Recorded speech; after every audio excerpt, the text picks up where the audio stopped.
नमस्कार, आप देख रहे हैं हेडलाइंस न्यूज। दिन भर की ताज़ा खबरों के लिए अभी सब्सक्राइब करें, साथ में बेल आइकन भी प्रेस कर लें। खबरों में आगे बढ़ने से पहले वीडियो को लाइक जरूर करें और अपने दोस्तों के साथ ज़्यादा से ज़्यादा शेयर करें। और आप किस राज्य शहर से न्यूज को देख रहे हैं कमेंट में जरूर लिखें। लखीमपुर खीरी हिंसा मामले में आरोपी मुख्य अभियुक्त आशीष मिश्रा की जमानत रद्द करने की मांग पर सुप्रीम कोर्ट सोमवार को फैसला सुनाएगा। कोर्ट ने गत 4 अप्रैल को मामले में सभी पक्षों की बहस सुनकर अपना फैसला सुरक्षित रख लिया था। पिछले वर्ष गत 3 अक्टूबर को उप मुख्यमंत्री केशव प्रसाद मौर्य के दौरे के समय लखीमपुर खीरी में हिंसा हुई थी, जिसमें 8 लोग मारे गए थे। मामले में केंद्रीय मंत्री अजय मिश्रा का पुत्र आशीष मिश्रा अभियुक्त है। इलाहाबाद हाईकोर्ट ने गत फरवरी में आशीष मिश्रा को जमानत दे दी थी। हिंसा में मारे गए लोगों के परिजनों ने सुप्रीम कोर्ट में याचिका दाखिल कर आशीष मिश्रा की जमानत रद्द करने की मांग की है। बिहार में सियासी संकट के दौर से गुजर रही कांग्रेस को एक बार फिर राजनीतिक रूप से एक्टिव करने की कवायद शुरू हो गई है। बिहार प्रदेश कांग्रेस अध्यक्ष मदन मोहन झा के इस्तीफे के बाद नए अध्यक्ष को लेकर अटकलों का बाजार गर्म है। इस बीच एक ऐसी खबर सामने आई है जिसके बारे में जानकर वर्षों से कांग्रेस की सेवा करने वाले नेता भी परेशान हो गए। माना जा रहा है कि बिहार कांग्रेस की कमान कन्हैया कुमार के हाथों में जा सकती है। जी हाँ, आपको बता दें कि बिहार में राजद और कांग्रेस की राह अलग है। इसका एक कारण कन्हैया कुमार का कांग्रेस से जुड़ना भी बताया जा रहा है। जानकारों का मानना है कि अगर फैसला राहुल गांधी के हाथों होता तो कन्हैया कुमार ही बिहार कांग्रेस के अध्यक्ष होंगे।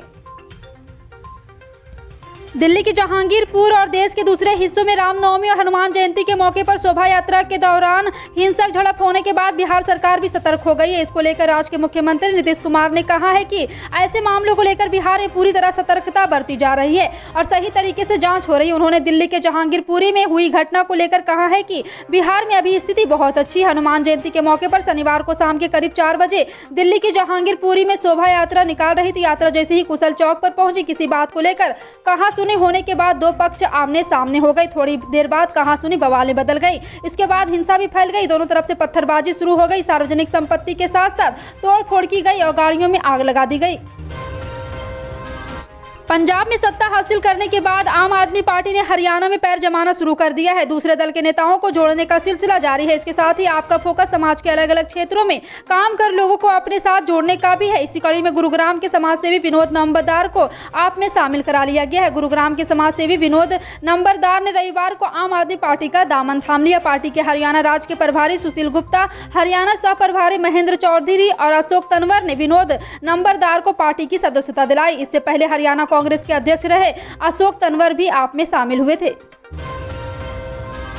बिहार की बौचहां विधानसभा सीट के उपचुनाव में राष्ट्रीय जनतांत्रिक गठबंधन की हार के एक दिन बाद मुख्यमंत्री नीतीश कुमार ने रविवार को कहा है कि लोगों की इच्छा सर्वोच्च है। बौचहां सीट के उपचुनाव में राजग की हार को लेकर पूछे गए सवाल के जवाब में मुख्यमंत्री ने कहा, जनता मालिक है, जिसको चाहे उसको अपना वोट दे। इस पर प्रतिक्रिया देना ठीक नहीं होगा। विपक्षी पार्टी जनता दल के युवा उम्मीदवार अमर पासवान ने शनिवार को बौचहां विधानसभा सीट के उपचुनाव में भारतीय जनता पार्टी की अपनी निकटतम प्रतिद्वंदी बेबी कुमारी को 36,658 मतों से हरा दिया।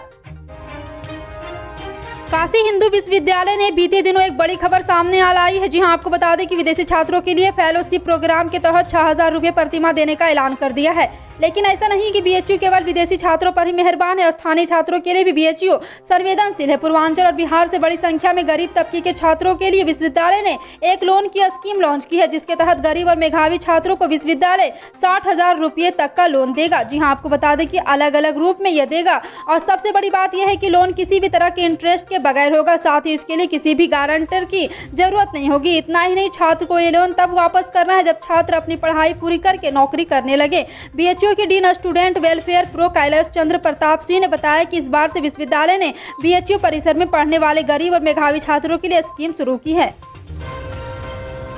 विश्व के सबसे बड़ी और सबसे मशहूर क्रिकेट लीग आईपीएल अपने सीजन से ही क्रिकेट फैंस का जमकर मनोरंजन कर रही है। इस लीग से कई बड़े क्रिकेटर निकले हैं, जबकि कई बड़े क्रिकेटर भी आकर इसमें खेलते रहे हैं। इस टूर्नामेंट को कई बातें रोमांचक बना दी और उसमें एक है धमाकेदार बल्लेबाजी, जिसका सबसे अहम पहलू है छक्कों की बरसात। आईपीएल के 15वें सीजन में पहुंचने के साथ ही टूर्नामेंट के इतिहास में 10,000 छक्कों का आंकड़ा भी पूरा हो गया है। बता दें कि रविवार को 17 अप्रैल को पंजाब किंग्स और सनराइजर हैदराबाद के बीच आईपीएल 2022 का 28वां मैच खेला गया, जिसमें पंजाब के बल्लेबाज ने पहले बैटिंग करते हुए 7 छक्के ठोके हैं और इस दौरान आईपीएल में 10,000 छक्के भी जड़ दिए गए, जो एक नया कीर्तिमान है। इसमें मौजूदा सीजन में ही अभी तक 420 से ज्यादा छक्के जमा चुके हैं। पंजाब कांग्रेस के पूर्व प्रमुख नवजोत सिद्धू ने कहा है कि इस बार गेहूं की उपज काफी कम हुई है, इसी वजह से किसानों ने मुझसे मुआवजे की मांग उठाने की अपील की है। माछीवाड़ा पहुंचे सिद्धू ने कहा है कि रूस और यूक्रेन में छिड़ी जंग की वजह से अंतर्राष्ट्रीय बाजार में करीब 25 से 30% गेहूं की किल्लत हुई और रेट भी बढ़ा है। उन्होंने कहा है कि माछीवाड़ा के किसानों ने मुझे बताया कि इस बार गेहूं की उपज बहुत कम हुई मुझमें, और उन्होंने कहा है कि मुआवजे की मांग करने को। नवजोत सिद्धू ने शुक्रवार को माछीवाड़ा अनाज मंडी का दौरा किया था। इस दौरान उन्होंने किसानों का न्यूनतम 400 रुपये प्रति क्विंटल मुआवजा देने की मांग की थी।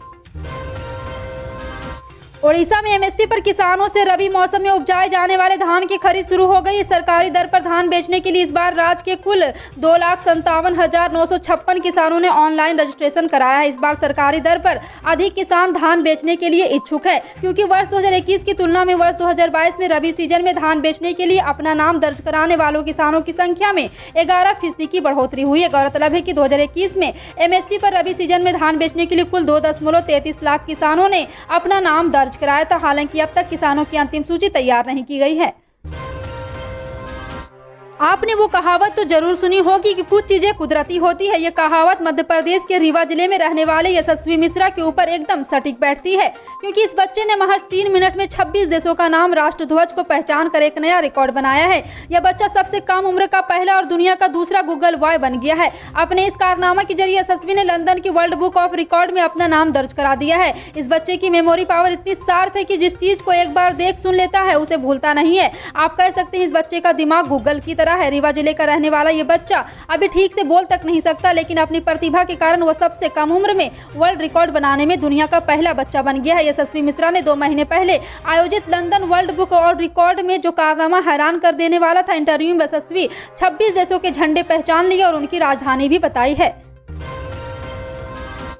कर्नाटक में कांग्रेस के पूर्व नेता सीएम इब्राहिम में शामिल हो गए। जी हां, आपको बता दें कि इब्राहिम ने आज बेंगलुरु में एचडी देवगौड़ा और एचडी कुमारस्वामी जैसे वरिष्ठ नेताओं की मौजूदगी में कर्नाटक के पार्टी अध्यक्ष के रूप में अपना कार्यभार संभाला। पदभार संभालने के बाद सीएम इब्राहिम ने कहा है कि जेडीएस सबसे पुराना राजनीतिक दल है, उसके हर एक गाँव में 5 से 10 कार्यकर्ता मौजूद है, हमें इसके सिर्फ मजबूत करना है। इब्राहिम ने कहा कि राज्य में अगली बार जब सरकार बनाएगी एचडी कुमारस्वामी यहाँ के मुख्यमंत्री होंगे। कर्नाटक के लोग मुझे अपना बेटा मानते हैं। गौरतलब है कि कांग्रेस छोड़ने के बाद वरिष्ठ नेता इब्राहिम ने कर्नाटक विधान परिषद के अध्यक्ष पद से भी अपना इस्तीफा दे दिया था।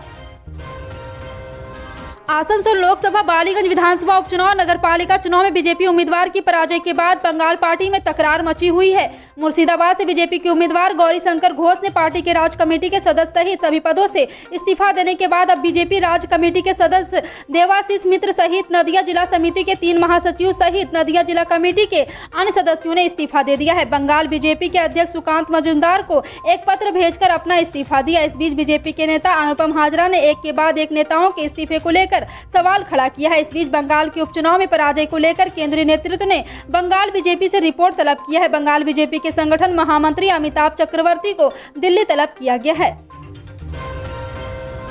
पाकिस्तान पीपुल्स पार्टी को चेयरमैन आसिफ अली जरदारी ने शनिवार को पाकिस्तान के नए प्रधानमंत्री शहबाज शरीफ की कैबिनेट में शामिल नहीं होने का फैसला किया है। जियो न्यूज की रिपोर्ट के मुताबिक जरदारी ने कहा है कि उनकी पार्टी मंत्रालय नहीं लेगी, क्योंकि वे चाहते हैं कि उनके दोस्तों को पहले जगह दी जाए। पिछले दिनों पाकिस्तान की राजनीति में बीते घटनाक्रम में जरदारी का प्रमुख रोल रहा है। इनमें इमरान खान को प्रधानमंत्री के रूप में हटाने के पीछे एक प्रमुख खिलाड़ी माना जा रहा है।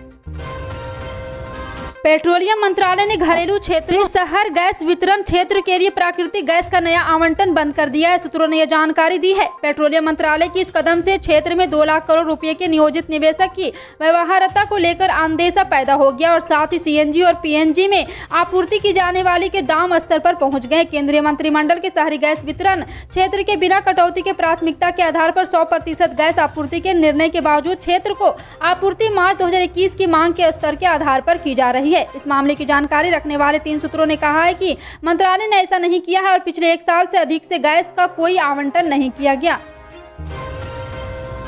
दिल्ली समेत देश के कई हिस्सों में गर्मी का प्रकोप लगातार जारी है। मौसम गर्म होने से लोगों की परेशानियां बढ़ रही है। अप्रैल के महीने में ही गर्मी का कहर इस कदर है कि लोग राहत पाने के लिए एसी चलाने को मजबूर हो चुके हैं। मौसम विभाग के मुताबिक दिल्ली, हरियाणा, चंडीगढ़, पंजाब, राजस्थान में अगले 3 दिनों तक लू चलने की संभावना है। भारत मौसम विज्ञान विभाग ने दिल्ली के लिए अगले 48 घंटों के लिए हीट वेव अलर्ट जारी किया है। एनसीआर में हीट वेव की स्थिति के दौरान दिल्ली और आसपास के इलाकों में तापमान 40 डिग्री सेल्सियस या उससे अधिक तक बढ़ने की संभावना है। प्रधानमंत्री किसान सम्मान निधि योजना के तहत सभी लाभार्थियों को ई-केवाईसी करानी होगी। अब तक खाता संख्या के आधार पर किसानों को भुगतान किया जा रहा था, अब आधार संख्या के अनुसार पीएम किसान सम्मान निधि का भुगतान किया जाएगा। उप कृषि निदेशक शिव कुमार ने बताया कि अब किसानों को 11वीं किस्त मिलेगी। यह किस्त 2 लाख से अधिक किसानों को मिलनी है। इस किस्त भुगतान प्रक्रिया बैंक खाता संख्या से बदलकर भारतीय राष्ट्रीय भुगतान निगम द्वारा धारित आधार संख्या की सहायता से आधार संख्या आधारित हो जाएगी। इसलिए लाभ पा रहे सभी किसानों को ई-केवाईसी करवाना आवश्यक है। हाल ही में देश के अलग अलग प्रदेशों में रामनवमी और हनुमान जयंती पर हिंसा की कई तस्वीरें सामने आई। कई भाईचारे को बनाने के लिए अथक प्रयास कर रहे हैं तो कहीं कुछ हिंसा की घटनाएं भाईचारे और एकता को चोट पहुंचा रहे हैं। इन सब के बावजूद मध्य प्रदेश की राजधानी से एक खूबसूरत तस्वीर सामने आई है जो सोशल मीडिया पर खूब सुर्खियां बटोर रही है। अदब, आपसी भाईचारे और असीम प्रेम की यह तस्वीर जो कोई देख रहा है वो तारीफ करते नहीं थक रहा है। हाल ही में मध्य प्रदेश के खरगोन में रामनवमी के दिन कुछ दंगाइयों ने हिंसा फैला दी थी, जिसके बाद अब हनुमान जयंती पर खरगोन के गिले शिकवे भूल भोपाल के फूल बरसाए गए। वे लोग जो ये अफवाहें फैला रहे थे कि मुस्लिम बाहुल इलाके से जुलूस निकालने से शहर की फिजा बिगड़ सकती है, उन्हें भोपाल के लोगों ने फूलों से जवाब दिया। फिलहाल आपका इन सभी खबरों पर क्या कहना है कमेंट सेक्शन में टाइप करके जरूर बताएं। पल पल की अपडेट जानने के लिए जुड़े रहें आप अपने हेडलाइंस न्यूज के साथ। मिलते हैं अगली बड़ी खबर में, तब तक के लिए जय हिंद।